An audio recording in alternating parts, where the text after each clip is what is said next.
Hello friends, कैसे हो आप सब। आशा करती हूँ आप सब अच्छे होंगे। तो चलिए आज की कहानी शुरू करते हैं।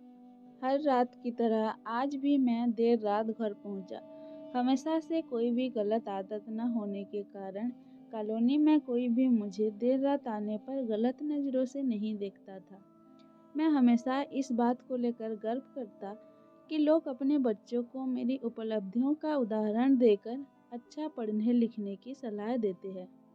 यही सब सोचते हुए मैंने अपनी चाबी से घर का दरवाज़ा खोला।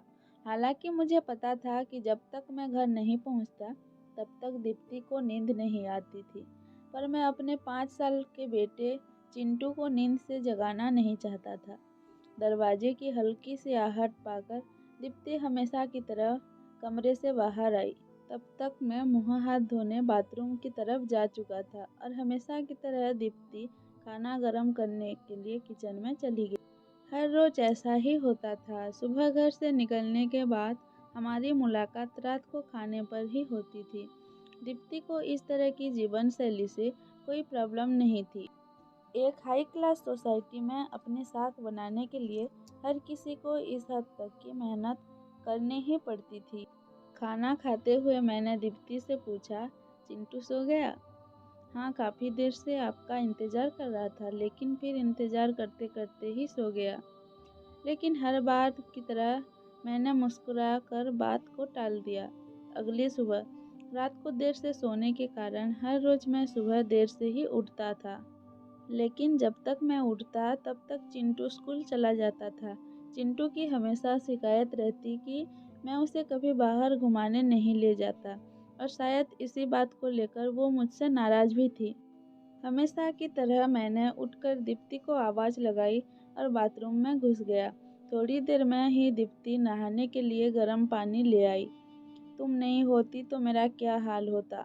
हमेशा की तरह मैंने पानी की बाल्टी लेते हुए अपना घिसा पिटा डायलॉग मारा और हमेशा की तरह ही दीप्ति मुस्कुराते हुए खाने की तैयारी करने किचन में चली गई।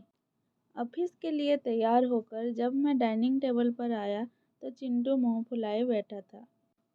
मैंने प्यार से चिंटू के बालों पर हाथ घुमाते हुए बोला, क्या बात है जनाब, आज स्कूल नहीं गए?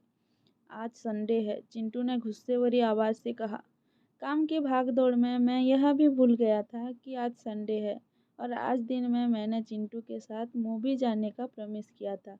लेकिन आज तो मुझे क्लाइंट मीटिंग के लिए ऑफिस जाना था।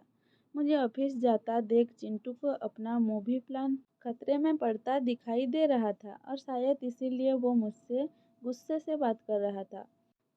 पापा, आप 1 घंटे के कितने पैसे कमा लेते हो? चिंटू ने पहले कभी इस रवैये से मुझसे बात नहीं की थी। शायद गुस्से में उसने ऐसा कह दिया। मैंने कहा, लगभग 1,000 रुपये। चिंटू ने बोला, क्या आप मुझे 500 रुपये उधार दे सकते हो? लेकिन तुम्हें पैसे क्यों चाहिए? चिंटू ने कहा, मुझे चाहिए। खैर, मैंने चिंटू को 500 रुपये दे दिए। चिंटू उठा और अंदर से अपनी गुल्लक ले आया। चिंटू ने अपनी गुल्लक से 500 रुपये निकालकर 1,000 रुपये मेरे हाथ में रखते हुए कहा, क्या आप कल मुझे आपका 1 घंटा दे सकते हो? मुझे आपके साथ बैठकर खाना खाना है। चिंटू की इस हरकत पर मैंने गुस्से से चिंटू को एक थप्पड़ लगाते हुए कहा, बहुत बिगाड़ रखा है तुम्हारी मम्मी ने तुम्हें। आज ऑफिस जाते हुए मेरे मन में बस यही सोच रहा था कि इस भाग दौड़ भरी जिंदगी में क्या सब कुछ खरीदा जा सकता है। हालांकि मैं भी तो चिंटू को यही सिखा रहा था। सो फ्रेंड्स, कहानी का तर्क यही है कि परिवार के लिए पैसा कमाने की चाह में हम परिवार को समय देना ही भूल जाते हैं। जिंदगी में सबके बीच में तालमेल बिठाकर चलना ही समझदारी है। आशा करती हूँ आज की कहानी पसंद आई होगी। पसंद आए तो लाइक, शेयर एंड सब्सक्राइब करना ना भूलें। धन्यवाद।